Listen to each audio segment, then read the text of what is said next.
Welcome, everybody. Thank you for joining us today. My name is Amanda Watson. My pronouns are they, them. I'm Kanaka Maoli, and I'm joining you today with Praxis International to host a talk story session about Indigenous solidarity and cultural honoring, and what that means for all of us as we work to end gender-based violence in our communities. We're very excited to be able to have this space and to spend the next hour and a half with you all talking about this. So a little quick background for those of you who might not be familiar with Praxis and the work that we do. We work broadly with advocates and advocacy programs across the country in a few different areas. You'll see a list of our programs up here on the screen, but really at its core, our approach to doing this work is centered in amplifying the voices of survivors and figuring out how we can address the root causes of all forms of oppression that lead to violence against people in all sorts of different communities and in different ways. Today's talk story session is being brought to you by our Advocacy Learning Center, which is a series of programs, both virtual and in person, that are designed to provide spaces for advocates to come together and connect with each other, to get to hear about new strategies from others doing similar work around the country, to hear from folks like our two panelists, Guadalupe and Sandra, today about some of the things that they're seeing and thinking about in their work, and to really build those relationships across advocates and advocacy programs, knowing that it will take all of us working collectively in order to end gender-based violence. So for today, we'll spend just another minute or two kind of on this front end stuff, and we'll have a chance to be introduced to our two panelists. But the bulk of today's time is going to be spent in conversation. Guadalupe and Sandra both bring an incredible amount of knowledge and lived experience and just beautiful insight into all sorts of different things. And most of today, we will be just talking with each other about a variety of different topics related to solidarity and what it means for each of us based on the identities and positionality that we're bringing into our work and our communities. But before we get too far into the conversation, I do want to just pause for a moment and invite Guadalupe and Sandra to say a few words to introduce yourselves for folks who are on the call today but may not be familiar with you. Guadalupe, do you want to start us off? Bonjour, everyone. My name is Guadalupe Lopez. I'm a citizen of the Leech Lake Band of Ojibwe. I am also a Purepecha Indian from Michoacan, Mexico, but I was born and raised in St. Paul, Minnesota.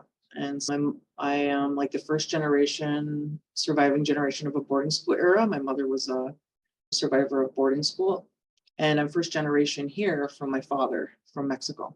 So I've been doing advocacy for a little over 20 something years. Yeah, because my littlest just turned 21 a week ago. Yeah, that's me. I've been from sexual violence to domestic violence, shelter, community advocacy, legal advocacy, and then trafficking, working on sex trafficking in Indian country.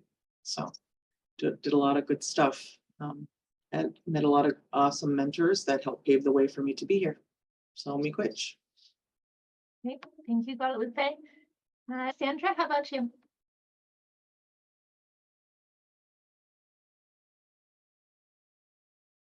Okay. Hihani Waste. I am Sandra Pilgrim-Lewis is my English name, and Mataoloan Sakala is my Indian name. It means little song bear. It was given to me by my unche, my grandmother, and she said I was to be a warrior, but the bow or the spear would not be my weapons. My voice would be my weapons. My calling in life, my purpose in life, my meaning and my name is to be an advocate. Like Guadalupe, I'm a first generation that did not go to boarding school. My mother went to boarding school. My grandmother went to boarding school. It's in my history, in my DNA. When people say, how long have you done this work? I say, I have a life sentence. I've done advocacy on all levels, as a volunteer, as a paid person, throughout the organizations, as advocates, as executive directors, as in every single level. I currently am the DVS Director for Uniting Three Fires Against Violence, which is Michigan's tribal coalition. And I choose to end my career that way because I feel as Native women, it's not a job. It's our role in life. And so I'm really honored to be here. And like Guadalupe, I do this work on the shoulders of so many warrior women, fierce, brave women who've come before me. And I hope that I'm doing this work in a way that paves the road for the next 7 generations that come after me. Great. Thank you, Sandra. So one thing we do at the start of any time we have a webinar or training, any type of event of Praxis, is we like to open up by reading what we call our working agreements, which is just some agreements we have for our time together, knowing that anytime we really dive into deep conversations where we're sharing vulnerably and tackling topics that are deeply personal to all of us in different ways, it can be helpful to have a framework of how we'll make sure that we're being good relatives to each other throughout those conversations. Sandra and Guadalupe are going to help me read the working agreements, and I'll go ahead and start us off. Praxis works to end gender-based violence by eliminating all forms of oppression and creating equity in the world as well as within our organization. Promoting equity necessitates challenging interpersonal manifestations of oppression. The purpose of the working agreements is to guide peer-to-peer interactions and organizational practices for all staff and board members.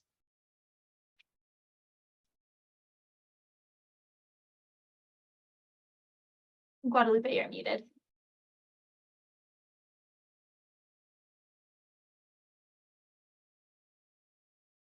Individuals' reflection, truth-telling, transparency, and loving acknowledgement of the ways in which we all have power and privilege by honoring ourselves, honoring others, honoring our communities, and honoring spaces and places. We agree to respect and embrace our differences and our similarities. We agree to promote balance, participation, and open discussion. We agree to assume good intentions and assume the best of each other. We agree to be fully present and focus on the work at hand. We agree to attend to our needs by nurturing ourselves, mind, body, and spirit. We agree to disagree respectfully. We agree to do our best to be good allies. We agree to name oppression when it surfaces and to not repeat oppressive misinformation after we have learned otherwise. We agree to respect each other's privacy, and we agree to start and end on time. So thanks, Gigi and Sandra, for reading those with me. And just to frame up the conversation that we're about to have super quickly, I mentioned this at the front end when I first started talking, but we at Praxis really love being able to have these spaces to talk story with each other, because oftentimes as advocates, as managers, as executive directors, there are so many demands on our time that it can push us into a space of feeling that we always need to be going. We always need to be doing something else. There's always another crisis, always another fire to put out, something that needs our attention in the day-to-day. And that can make it really challenging to have these moments to pause and really just be in relationship with others and think about what is the foundation of how we want to do this work. What are the values that we hold? How is it we want to be in community with each other? And truly, what is the future that we're trying to build and work towards together? And thinking about that future, creating a space like this really does require us to take the time to think about who are the folks that don't always have as much space allowed for their voices to be heard? What are the issues that are inextricably intertwined with gender-based violence, but maybe aren't always talked about as openly when we get groups of advocates together or are attending conferences? And so the talk story sessions, including this one, really are meant to be that space for us to have those conversations, knowing that sometimes they may be a little hard, sometimes they might be a little tricky and messy, but that messiness and being able to really just think together and share and consider what meaning this has for our work, that's necessary in order for us to truly be able to both see and name the root causes that allow violence to happen against all of our peoples and communities, and to then figure out how can we strategically work together to address those root causes and end the violence. And so for today, I think I'm super excited for many reasons to have Guadalupe and Sandra on this call, but this topic in particular, I think, is one that there's so much that could be said, but even on the title of the session, when we talk about solidarity, I think that word is one that often gets thrown around and can mean different things to different people. And so to start us off, Guadalupe or Sandra, either of you, I'm wondering if you might share a little bit about how would you define solidarity? What does solidarity mean to you? And what does that look like when you see people putting that into practice?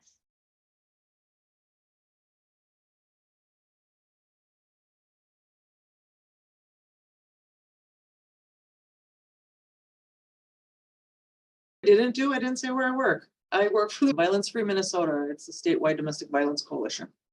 And where I have originally learned solidarity is when I worked at the Minnesota Indian Women's Sexual Assault Coalition, as it's a tribal coalition, and never really heard solidarity being used in the ways that it was. And to me, it's more than a definition that you would find in a dictionary. There's a feeling with solidarity to me. There is of camaraderie.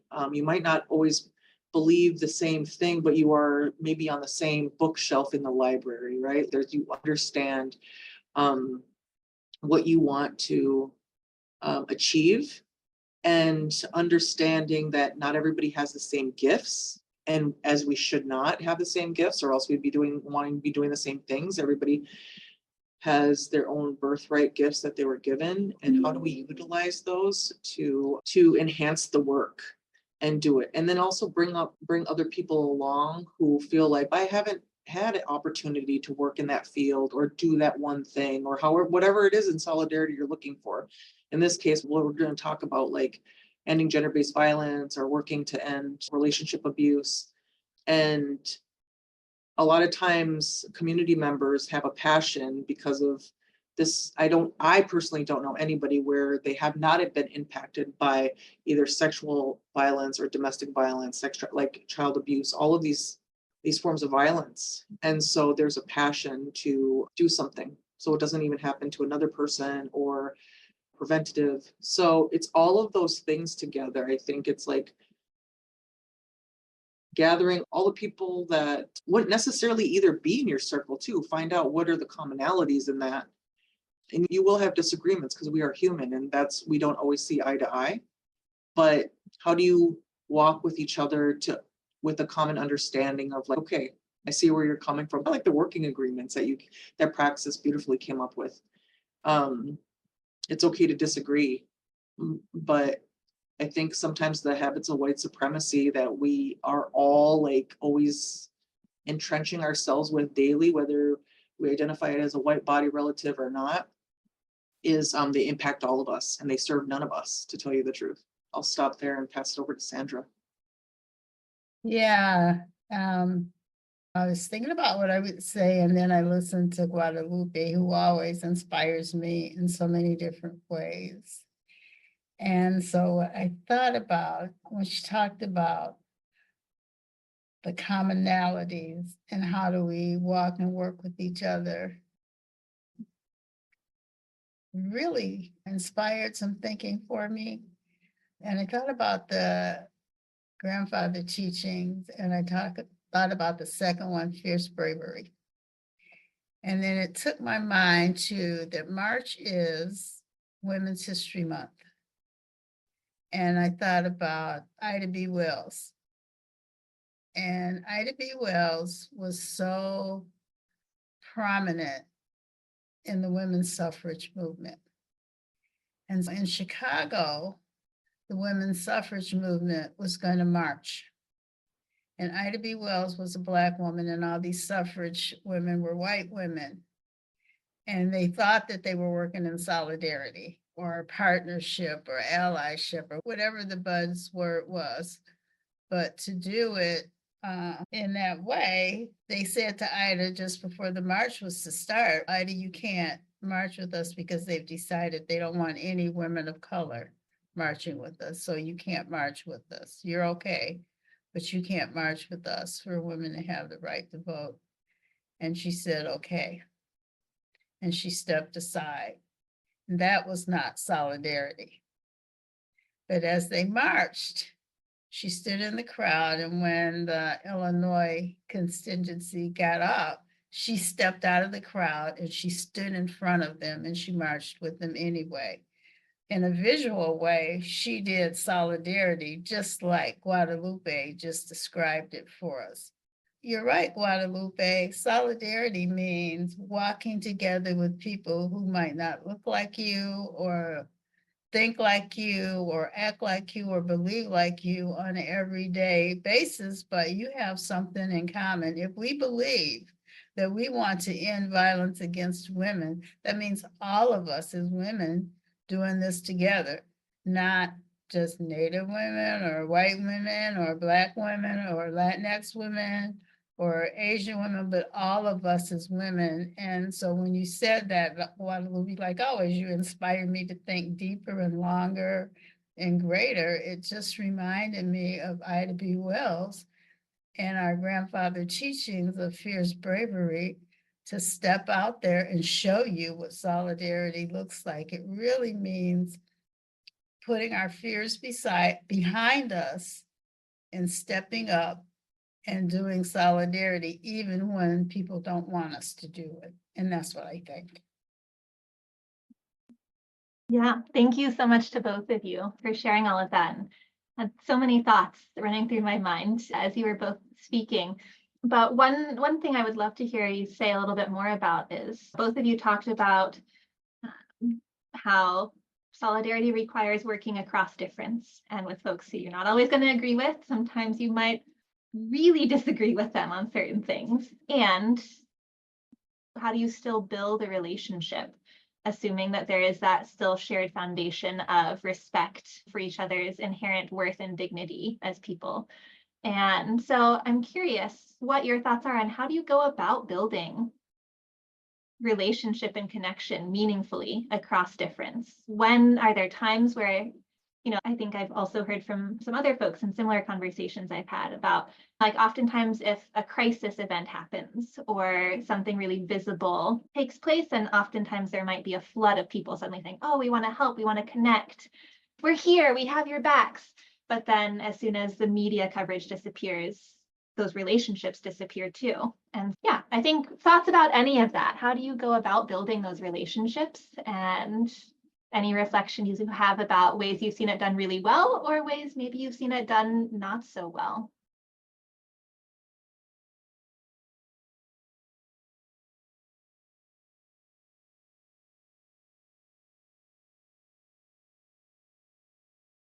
And I can only speak from my own way of doing the work, is when I feel scared to talk to somebody, then I know that I need to talk to them. When I'm nervous about building a relationship, I have to sit with myself and ask myself, why is this relationship that I want to build make me feel uneasy, unrestful?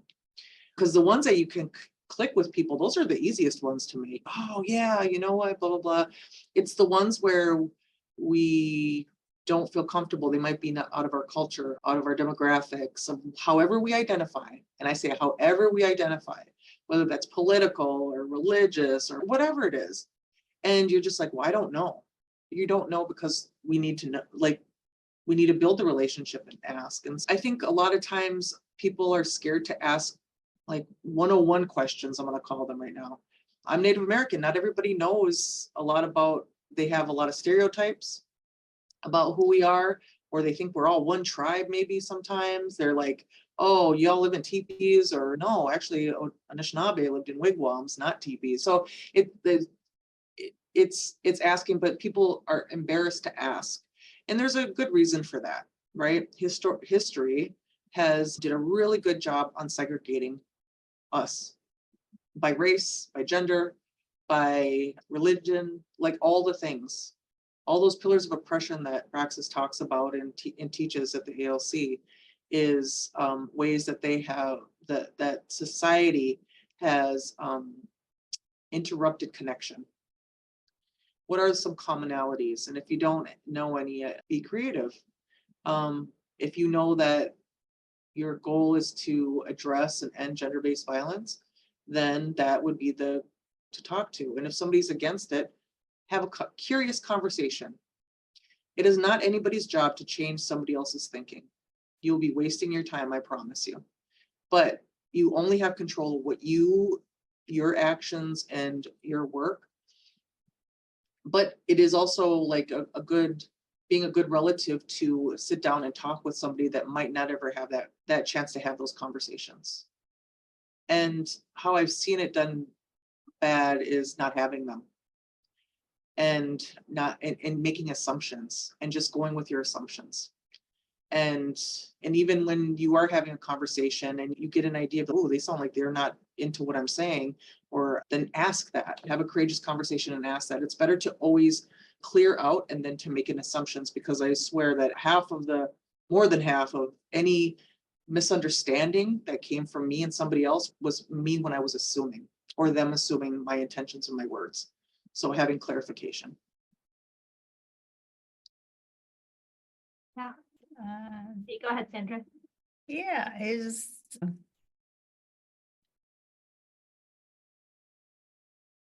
I think that our fear can be the biggest obstacle in not building those relationships, the fear of rejection. Then if you get rejection, okay, so what? I think about, there's a Lakota writer, Joseph Marshall III, and he writes a story in this one book, and he talks about being in third grade and all these boys calling him these terrible names on the playground and how awful he felt, and he didn't want to go back. And he goes home and he tells his grandfather about this experience. And his grandfather said to him, yeah, that was terrible. And he said, did it turn you into the things that they called you? Did you turn into any of those names that they called you? And he said, no. And he said, then let it be like the wind blow through you. Don't let it knock you down. Let those words blow through you and you keep going.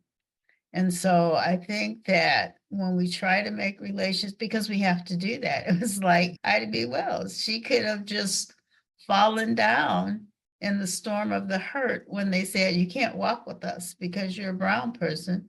She didn't. She stood up and she let the wind blow through her. She didn't let them saying her being a brown person made her not worthy. She figured a way to stand up and go through it. So when we're and for me, there's times when I've just like been shaken inside, but I have to remind myself, just because you think I'm not worthy doesn't make me worthy. Do you know who I am? I'm the descendant of those people you killed that wounded knee. Do you know who I am? I am okay. And I'm going to let the wind blow through me. I'm not going to let your thoughts knock me down. So I'm going to keep on coming back. I'm going to keep on coming back.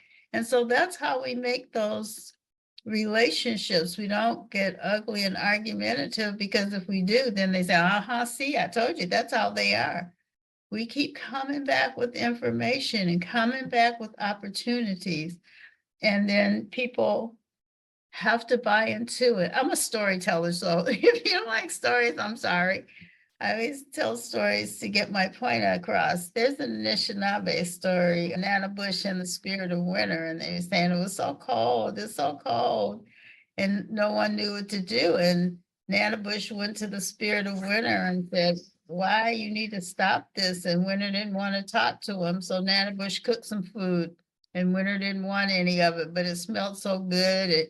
He finally decided that he would eat some of it, and then they began to build this relationship. And Winter told Nana Bush, go talk to the sun and we're going to work this out. And then Winter wasn't so cold. Even in those situations, use kindness and generosity and keep going back and let the wind blow through you. Don't let your fear or negative things that people say to you stop you from going.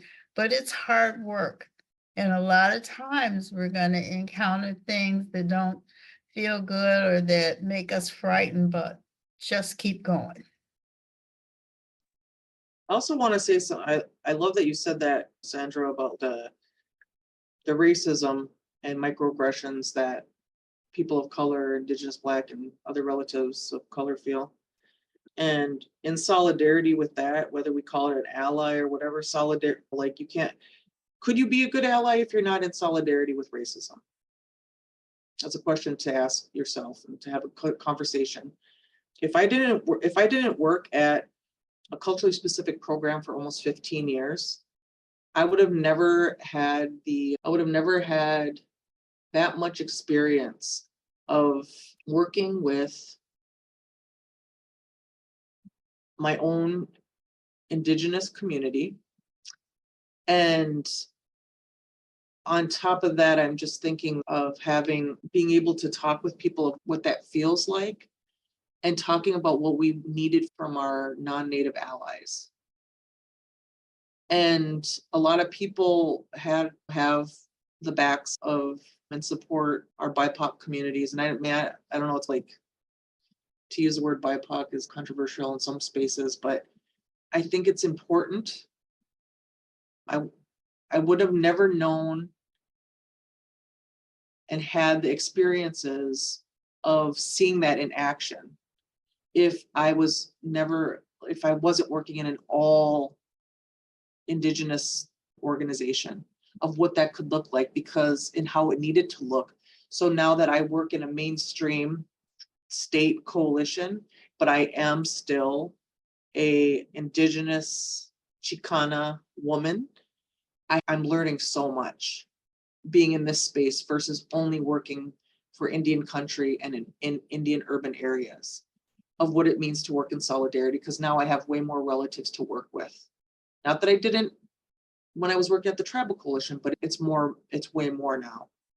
And so I think I'm succeeding at this is because I practice how to be a good relative to everyone. And it doesn't feel hard to me right now because I know how to do that. And so it takes practice too. It really does. And and that truth-telling piece of what you don't know, or that you're nervous, or that, you're scared to mess up a relationship, or if you do something that offends, can you hold yourself lovingly accountable and say, oh, I made a mistake, and how do I come back to that person and rectify and have a conversation of, I'm sorry, that might have came off however, or an apology, or making amends of what happened and making sure that you repair the harm. Thank you for bringing that up, Sandra. Yeah, and I think something in what you just said, Guadalupe, is always a piece that's at the front of my mind when I think about being a good relative and being in solidarity and working across communities. And it's that piece about both being able to tell your own truth, and even when it's scary or hard, as Sandra said, and being very clear about when harm has been caused or is still continuing to be caused. And then on the flip side of that, also, when you're told that you've caused harm, maybe intentionally, but potentially without ever meaning to, and your impact being so different from what your intent might have been by engaging in a certain way. And I think that duality and being able to hold space for all of that, something that working with MUSAC as well, I thought was always a really wonderful thing to be able to go back to, was that just because somebody has caused harm does not mean that we throw away the whole person. Like, your worthiness is not about what you produce and singular actions. And certainly when harm is caused, there needs to be repair, as you said, repairing the harm, Guadalupe, there needs to be accountability. But I think that's such a different framework than what I experienced and continue to experience in some other spaces, where, oh, you do one thing, you mess up, you don't have the right words to say something, and like suddenly you're being just what's the phrase I'm looking for? Basically, you're being dismissed as, oh, because you weren't perfect. Back to the habits of white supremacy you mentioned earlier, Guadalupe, because you weren't able to live up to this perfect idealized version of what others think you should be and the space you should occupy, then you're not worth being in the space at all. Versus what I hear both you and Sandra talking about, of people can be messy. And we're not trying to stay messy forever, but just because you're messy doesn't mean there's not still a place for you, that you don't still belong, that you can't still be held with care and support. And I think being able to do that for others, but also for ourselves, can be a really challenging piece at times of the fear that comes along with not wanting to mess up or cause harm, and then being immobilized and put in that space of, I'm just going to freeze and not do anything. And so the phrase, both of you have said it in different ways, but trying to move not out of a place of fear, but out of a place of hope, I think is a really beautiful thing that I'm definitely going to be continuing to think about. So thank you both for all of that. Sandra, anything else that's on your mind, either in response to what Guadalupe said or just in general right now?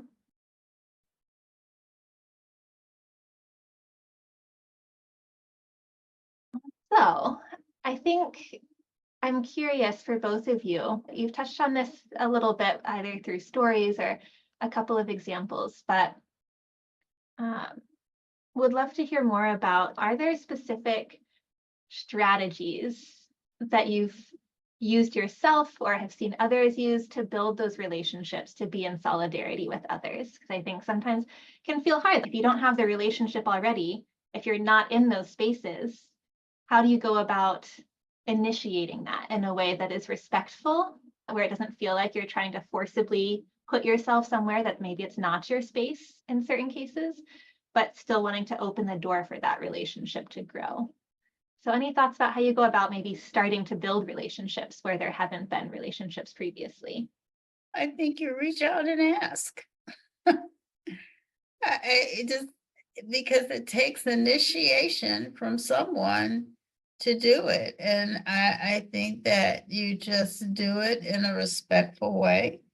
And I think, because I'm like Guadalupe, I'm flipped. I worked longer outside of Indian country, within government and within non-native organizations. And so a lot of the work I did was really to focus on, how do we get government, state government, and systems to work in culturally honoring ways, and really to minimize the gaps and increase access.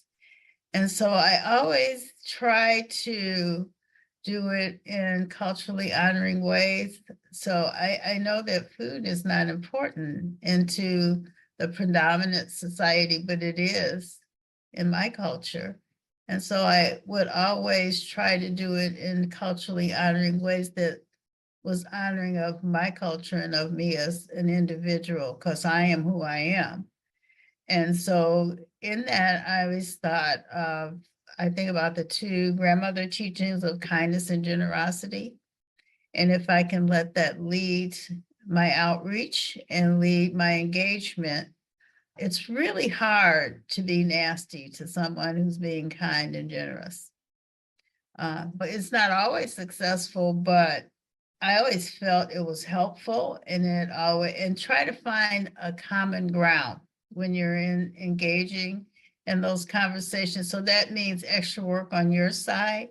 Find out everything you can about the person or the organization or the system or the group that you want to engage with, and find everything you can, and somewhere in there you'll find some little foundation that you can build on, and let that be very instrumental in how you start that engagement, and then build on it. Because you got to be open and honest with who you are, but you can find a way that can help you all engage. And that was always helpful for me. But yeah, how to be a good relative when people don't think you're their relative is the way I try to approach it. Yeah, I'm thinking when we're building relationships, it's building trust. We know this as advocates. Sometimes when a person is reaching out to us for crisis assistance, help, support, they might come to us because they need one thing, but do we hear from them again after that? Do we build that relationship where we would want, where we have a continued relationship? Or have we have this, I see it as almost a conveyor belt. One, after we help and serve one and assist a person, then they just keep on coming on this conveyor belt. Sometimes people think that can be a reason for us not to build relationship. But I think there always is. I like what you said, Sandra, culturally, sometimes people gift or do food. And I know that in certain cases, boundaries. No, you can't do that. There's boundaries there. You can't. But it's also picking up the phone and calling maybe and saying, how are you doing? I've been thinking about you. I do that a lot, actually. When I think of a person, my intuition says, call them. And every time I've ever called anybody and said, hey, I'm checking up on you. How are you today? They always say, I'm so glad you called. And it's the thought, it's the thinking, or it's the action behind the thought that really makes the relationship built. This person's thinking of me. This person is checking in on me because they want to know how I'm doing. And I'm also, okay, so I'll just be honest. This is just my personal, I don't like emails. I don't know how to read the tone correctly sometimes. I am not one of those 7-paragraph email persons. Like you'll get like a couple sentences with some misspellings if you all know me. And so I'm more of a call, or can we schedule a Zoom or a huddle if we're cross country or whatever, just to get that little bit of peace. There's nothing like in person, but sometimes that's not able to do. So Zoom would be the site, like that's just to see somebody's energy, to see their facial expressions when they're talking, to hear their inflections in their voice.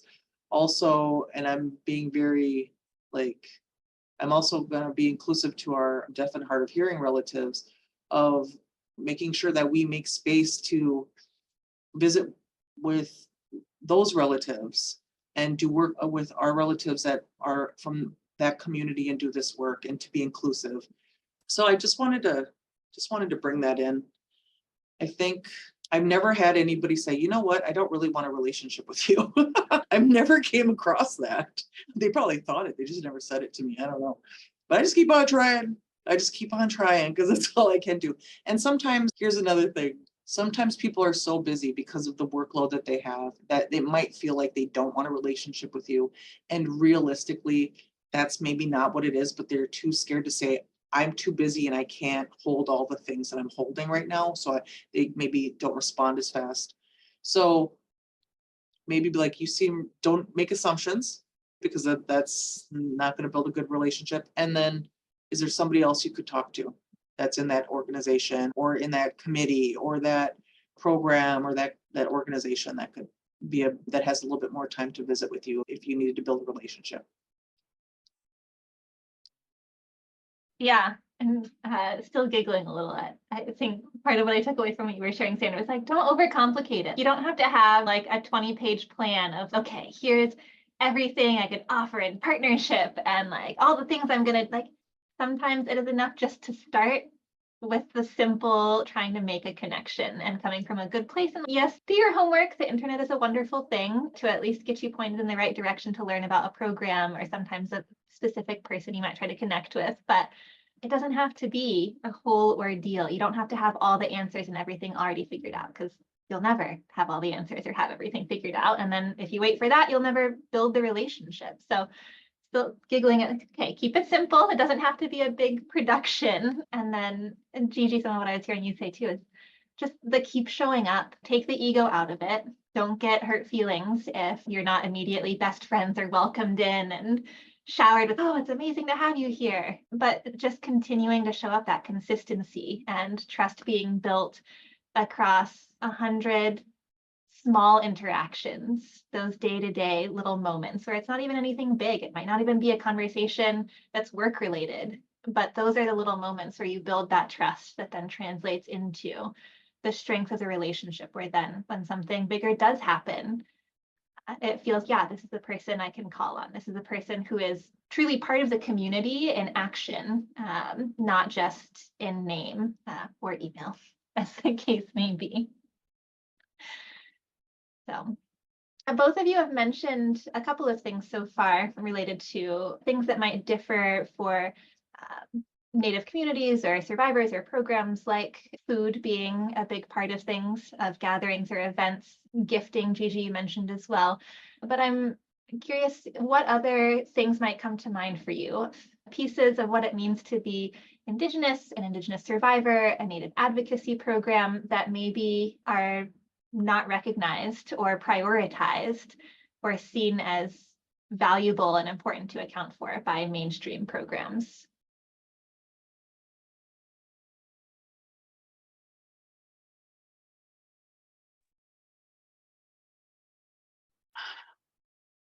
One of the things that I noticed was the lack of resources that some tribal programs had, that sometimes other historically well-funded programs didn't have or had, was the funding piece. So there was like human power behind doing the work. They might have had less staff members. Also, an interesting thing, depending on working with the tribe versus an urban program, maybe, is that tribal program has their own government to go through for approvals and change and whatnot, and not just a board of directors or an ED. Literally goes up to the chain. It would almost be like us going to the governor's office to get anything done for whatever, or the president's office if we're really thinking of it, because it's a sovereign nation. So it would be the president of the United States versus the governor. So that different timeline can cause some things for maybe relationship, or not relationship building, but maybe like some continued work together if you were gonna write each other in for something. Yeah, I'm just trying to think of that. And I don't want to go too much on a tangent without, I'd like to pass it over to Sandra, see what she'd like to say. I agree with you on those things, Guadalupe. Those are issues that require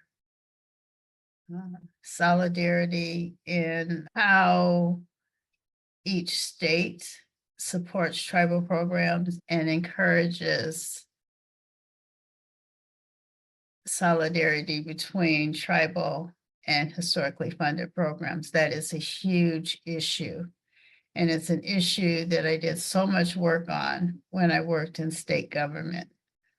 But I also feel that a real resource issue is that historically funded programs do not understand or recognize tribal programs as it relates to our culture and what that means and how survivors are served, and that the resources we have are so much smaller as tribal communities and tribal programs in comparison to historically funded programs. WRC did a research project some years back, and what it said, it was about the access to shelter. And the outcome said that Native women would rather sleep in their car than go to historically funded shelters. Now, I ain't take it to the next level so much to find out why, but one of the responses was that wise women in Wisconsin took grant money and rented a parking lot and hired a security guard so that women could sleep safely in their cars. And that's concerning for me. And it goes back to what you were saying about resources. But part of that, I feel like so much is around identity and understanding our identity and our cultures. So one, and it's still tied into that solidarity. So one of the things that we did at UpFab was to create a video project, and it was in response to, we had First Nations calling us saying, do you have anything, videos around culture to help people understand culture and how we work better with survivors than we didn't. But then there was a bunch of VOCA money that wasn't spent when VOCA was high. And we asked the state of Michigan if we could do that, and they said yes. But before we talk a little bit more about the video project, which I was fortunate enough to do, and it took 2 years, so it wasn't a quick thing. I'm in Seattle right now, and I live in Michigan. And on the flight from Seattle, I watched the movie Oppenheimer, because everybody's talking about Oppenheimer. And so I wanted to watch the movie. And whether I liked it or not, I'm not going to get into today. But towards the very end of the movie, Dr. Oppenheimer was talking to the then president of the United States, and he was really struggling with the work he had done in creating the atom and the hydrogen bombs, and how much devastation it had created, and he was feeling guilt for it. And how when they did the trials on the bomb to see if it would work, how it had devastated the land in the desert here. And he shared that with the president. And so the president said to him, well, what do you think we ought to do with that land now? And so Dr. Oppenheimer's response was, give it back to the Indians. And when I heard that, I was like, sharp breath and so much sadness, because that statement for me was so indicative of the problem. That as Native nations and Native people, how we think about the earth, we are in a familiar relationship with it, that we see the earth as our first mother, and how much the land was taken from us. And now you can have it back when it has no use and no value and has been stripped of everything. And so when I think about resources, that's the disparity in the resources that we have, and that colonization, manifest destiny, doctrine of discovery has created this cultural belief system that we as Native people, savage Indians, have no value, no worth, no culture. And I think that the way systems are set up is to think that the way historically funded programs provide services are best practice and know best for us. And so we are not respected, our culture is not respected, our needs are not respected. And so the resources aren't equitable. And there's no real understanding of what it means for us to be okay and proud and honored of who we are. And for those historically funded programs to understand and recognize what that means, to be able to even begin walking in solidarity with us. And so UpFab took 2 years and created 9 videos. And I think what's different about those videos is that the voices of the women that we walk beside every day, who have survived boarding schools and adoption errors and all the trauma and are doing the work today, and helps us to understand what culture looks like within our Native communities.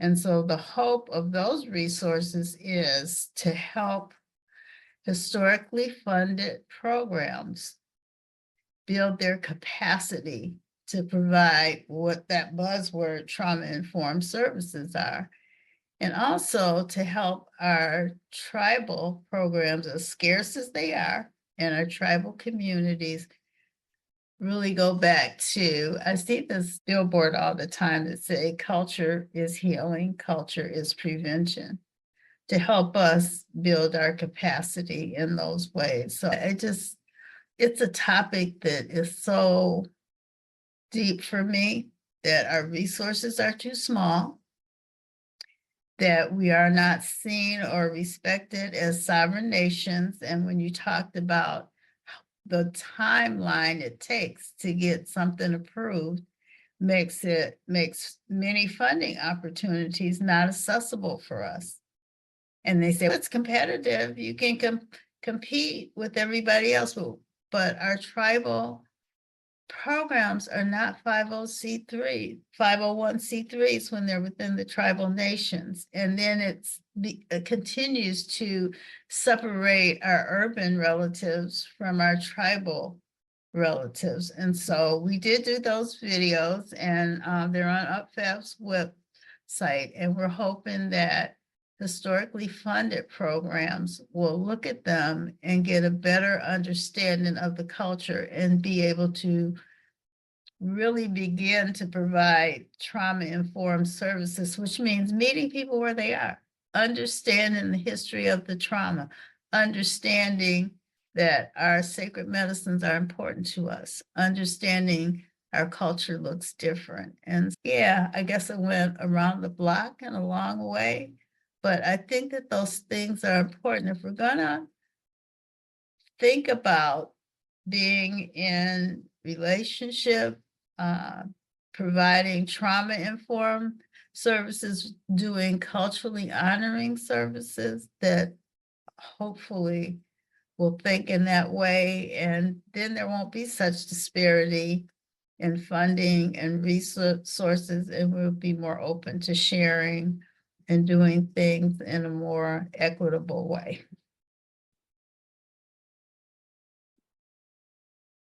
I wanted to thank Sandra. I wanted to say a little bit about when we're talking about solidarity, and I'm just going to be honest from my perspective again. When I came into this movement, I had this idea that because we were considered a movement, I say that in air quotes for a reason, is because we all felt the same way. We all understood the same things. And it wasn't true. And that's okay, because we're all coming from different backgrounds and different privileges and different marginal sections, and we're coming from all different kinds of life. We will not be able to build a correct solidarity outside of our yard if we don't get our house right. And that means all of us. That means that we have to identify what it means when we are seeing microaggressions within our movement, when we are seeing racism, blatant racism in our movement, when we are seeing blatant transphobia and homophobia in our movement, and ableism, and the things that we are trying to say that are happening out there, but we're doing it within our movement. We have to say something, because we're not going to be able to. I see a delay. We're not going to be able to walk in a good way if we're looking all messy out here. I don't know how to say it nice. Oh, that's the point of those videos, Guadalupe, is the people that we're working with every day that we know they're not Hollywood actresses and actors. We're listening to the voices, and they're telling those stories, and they're telling what it's like to do that work. And you're right, we have to end that lateral violence within the movement. And you've heard me say it, I don't know how many times I say it, but we have to find a way to end that. We have to find that way to honor each other. We have to be at that place where we're not saying, after we've dropped the atom bomb on the land, oh, give it back to them now. Give it back to the Indians, give it back to the disabled, give it back to the Black people and the Latinx people and all those people who don't fit the description of who's totally human, the white Christian men. I agree with, let me shut up. But you're right. If we can't I think that's why I used the example of Ida B. Wells. You were fine until we don't want to be seen as inclusive. But she was brave enough to stand up there with them. And that's how the change gets made. But it's been that way for a long time. You're right. When you did the air quotes, you're absolutely right. It's not a movement because, well, I guess it's a movement, but it's a selective movement. Thank you for being brave enough to say that. Oh, I think even our white body, what relatives feel that too, certain ones. And when I'm talking about just, it's not just white against people of color, I'm talking about the anti-Blackness that lives everywhere. I'm talking about all the isms that live everywhere, the homophobia, the transphobia. Don't forget the ageism. Yes, the ageism. Yes, no, all of the things. No, it's true. And that's where we have to hold ourselves a little bit and hold ourselves accountable, but with like respect and love, having those courageous conversations, understanding that guess what, nobody's perfect, but what do we do from here? Right. If this movement started with, we thought it was going to go this way. We thought that, I'm just going to use this as an example. Law enforcement was the way to make this, to end gender-based violence. But now we're finding out that, it's not really what we thought it was going to be. How do we pivot? But some people want to stay in that, but this is what I built my truth out of. This is, if we don't do this, then what have I been doing for this many years or however long? I'm not sure. But but if we don't get together and talk and have conscious raising conversations like this, where we're hearing other people's viewpoints coming from different outside of our own comfort zones, to listen without fragility, without embarrassment, without fear, but just trying to understand, and trying to just be kind to ourselves doing that, it creates something different. It really does. And if there was one person that could end gender-based violence, we would already have figured it out, because of how many lives have been impacted, how many lives have been lost, how many lives have been changed because of violence, and how many lives have chosen to come in to do something about it. We would already fix this. So it's going to take a little bit more than just us and our movement. It's going to take people that are not in this sector. You're absolutely right. To help it, because this is a community and a public health issue. This is not just an individual. This person doesn't know how to keep his hands to himself or her, whatever it is. It's not that.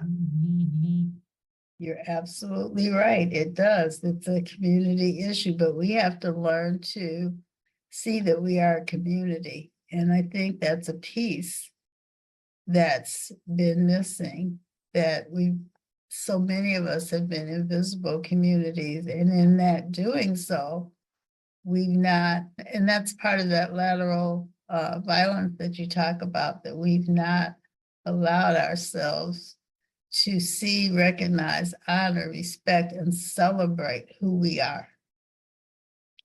And I feel like if we don't do that, we're never gonna end this violence, because the violence is not indigenous to our cultures. It was taught to us. And if we can't teach ourselves it wasn't part of that, and we can't convince others it wasn't part of that, it's not going to change. You got to clean your own house first. Yeah. And we can do that with such wisdom and grace and kindness. And so I'm so excited about the videos, because we have the voices of tribal leaders and judges and advocates and aunties. And what does that mean? And what can that look like? And we got to look at it through that community lens, and not actors and actresses, the people that we've all worked with and walked beside, and hear the stories and their histories. Is it the one answer? No, but how few Indigenous resources do we have that tell the story from our histories, from our stories, and through our lenses? And so I'm really excited about that. Yeah, and just so everyone knows, I put a link to the webpage on Uniting Three Fires Against Violence's website in the chat. So if you're not already familiar with the videos, if you missed when they launched earlier this year, you can click on that. And yeah, they're fabulous. Very much worth taking the time to watch and sit with. And it would be a fabulous thing to watch and talk about with others at your program, other staff, to a staff meeting around it. But as Sandra said, it's a really exciting resource to have all of those stories from different folks collected and in a format where others now can hear those stories across the country. Yeah, there's a collection of 9 of them. And yeah, there's 9 of them. That makes me think a little bit too, not that there isn't in those videos definitely a lot of really important conversation about some of the harder things and how different advocates or advocacy programs can work in more supportive or effective ways. But I think Guadalupe, you actually probably, I feel like I remember hearing you say this, not on today's call, but a different call, but talking about when we think about solidarity or allyship, whatever word we want to use, a lot of times we think about it only in the context of struggle and not necessarily about in the context of joy and celebration. And how do you show up for each other during the really good times too? Because if all we're building our relationships out of is the struggle, then we're missing such huge pieces of what makes us who we are and that joy and connection. And so just wanted to throw that out there and see, Guadalupe, if you or Sandra have any thoughts about what it looks like to really be able to show up for the fullness of each other, not only for the hard stuff. I forgot I did say that. I don't feel, this is how I'm showing up today, you all. And this is really great because if we get to be who we are, even though we do this work and we show up today, I'm struggling to find joy. So that was a good reminder for me to find joy today. Also, seeing these beautiful faces on these squares, that helps me find joy too. I love, I do. It's so true about like, how do we not look at this as a crisis? It's like drinking crisis from a fire extinguisher, right? There's always something. And there's always going to be something. I feel like there's always going to be something. So how do we calm our nervous systems down to find joy? How do we celebrate? And then how do we celebrate each other? Because it's, for one, it's hard to sometimes celebrate ourselves. Maybe it's a cultural thing that doesn't feel comfortable for us to be like tooting your own horn and saying, hey, look at what I just did. Or, oh my gosh, I got nominated for this award. Or, hey, I just passed this, or whatever it was you're doing, your next goal. Or I just had a really hard week and when I had lunch all 5 days of my whatever, and I made sure I had lunch. That's I'm going to be honest with you, doing crisis work, that's something to celebrate, especially, or I walked 10 miles this week. And those ones are easy to celebrate, but how do we celebrate our relative programs when they've either gotten an award? Because this month, this work is, we compete against each other to do the work, unfortunately. All of our fundings are competitive processes. It gets a little territorial. I like to tease and say it's a little Game of Thronesy once in a while because of the way that people want to kind of behave a little bit. But being happy for each other and actually having times where we're not just gathering to memorialize death or violence, but getting together to find joy. What if we started putting that stuff in our RFPs when we're writing for funding?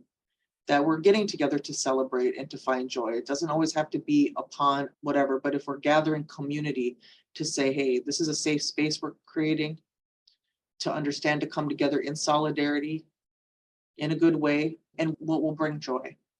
So I think that there's a lot of, and I'll be honest, I'm not good at it right now in this month, but my colleagues, we talk about it a lot and talk about how do we take care of each other, and how when one can't sing loud in the front, how that one can step back and then another person steps up and starts singing for that person because that person needs to rest. And joy also means rest. Mhm. We need to rest. Yeah, I read, got one of those little cards about resting yesterday. And my little message said, it's good to daydream and keep daydreaming because it's rest. And that was such a profound message for me because I remember growing up, don't be daydreaming, you're wasting time. And someone in the room said, when you have a gift of art, you should use it or you lose it. And so my gift is writing. And a lot of the writing comes from daydreaming. And so I was so happy for the permission to daydream to support my writing. But then I was thinking, as Guadalupe was talking, there's a program in Michigan called La Casa, and they built a new multi-million-dollar facility. And all through the building of that facility, they reached out to UPFAB and asked if we would partner with them. And that was an act of solidarity. I felt like if we would do education with their board, with their staff, with their volunteers, so that they would be better able to serve Indigenous survivors in a culturally honoring way, as they work with the architects to build their building, what would culturally honoring look like when they open the building, come in and do a blessing of the land acknowledgement, all of those pieces that really show what culturally honoring look like. And we don't often take the time to celebrate and recognize when those things happen.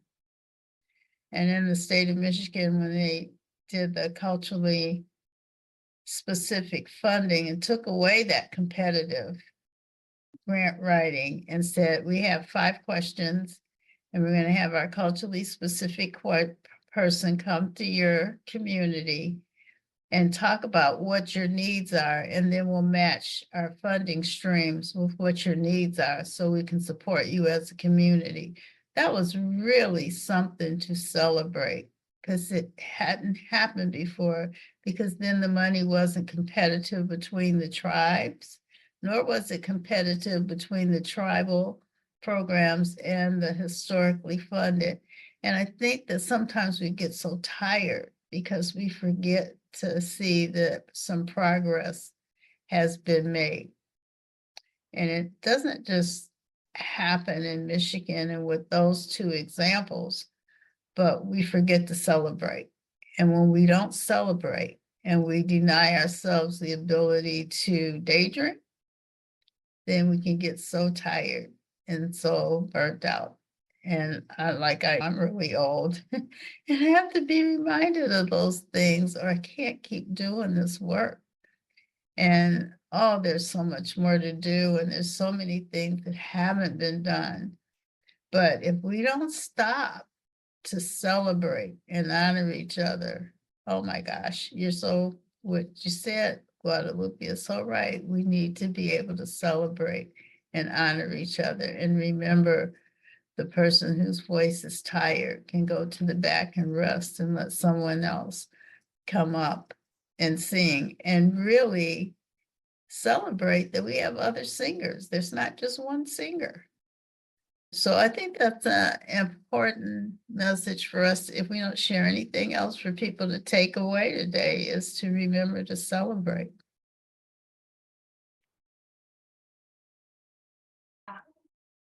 Agreed. And we're getting closer to the end of our time together. We've got about 15 minutes left. And Sandra, what you were just talking about with daydreaming and being able to tap into that part of yourself. It would be wonderful to hear from both of you if you paused for a moment to daydream about a world that hopefully is in the near future, where true solidarity is the norm.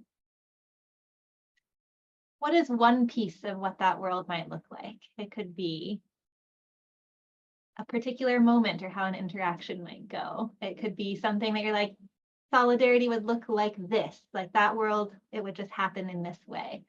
Might be related to funding, since obviously there's a lot that hopefully will still continue being changed and strengthened and improved about how that happens. But just one piece, if you let yourself daydream about that world. And I would invite everybody that's listening on the call today to also pause for a second for yourselves.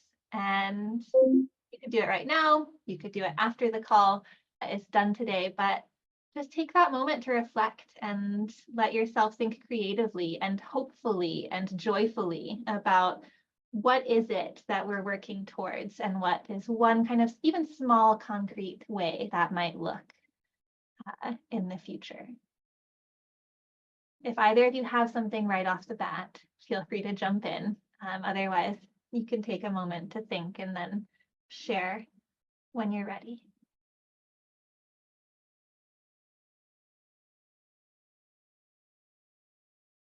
I say work myself out of a job.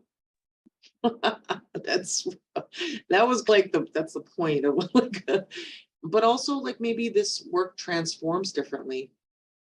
This work it's where we support community members and survivors less on crisis of surviving violence and past violence versus just community support on other things, on things of hey, on grief, on different kinds of grief. It's just a community support because not everybody has a great family that they come from. Not everybody has a life that is, they have what, maybe they have chosen family, there's relocation for whatever reason, all the things why people need community. And I think that advocacy programs bring that. Specifically, right now, we focus on violence, but there's great programs out there who are doing like cultural activities that have necessarily nothing to do with, oh, you have, they open it up, we're going to have regalia making, or we're going to make rattles, or we're going to make drums, or here we're having song circle, something like that, like culturally, whatever it is, we're getting people together to learn how to harvest medicines in a good correct way. I think that there could be more of that, more of prevention and keeping it so our numbers are low, reshifting. Oh, now I'm getting all dreamy. Reshifting the way that we only focus on the person who was harmed, but not the person who caused harm. And how do we shift that dynamic? If it's all preventable and we're only doing crisis after the fact, then how do we shift the way that we do this work? So that way we've been doing this for 30 plus years in certain kinds of ways, probably longer, but I'm saying, what if we shifted it to shelters not being for the person who was assaulted in a violent relationship or wants to leave because of sexual abuse or whatever? What if those places go for people who say, hey, listen, I'm causing harm to my partner and I don't want to anymore, and I need a place to go so I can unlearn that. And they go there, and the family gets to stay at home and not the family like reshifting it. But we're so busy like drinking that water so fast that we don't get time to sit and dream all the time and celebrate. But ultimately it's like working ourselves out of a job. I think that old adage, it takes a community. It takes a community. And really, every time I think of that sign of the canoe saying culture is prevention and healing. And culture in my group is community. And so if I can envision this place where violence is ending, it's a community taking responsibility, a community having that vision, each community member being able to daydream it and envision it and taking action towards it and understanding each one of us can take one little piece. What Mother Teresa said, when you throw the pebble into the water, it ripples out. And understanding the community is a ripple in the water. It's not one person or one organization or one movement's responsibility. It's us as a community. And so I see a community envisioning and rippling out and believing, and that's how I see it.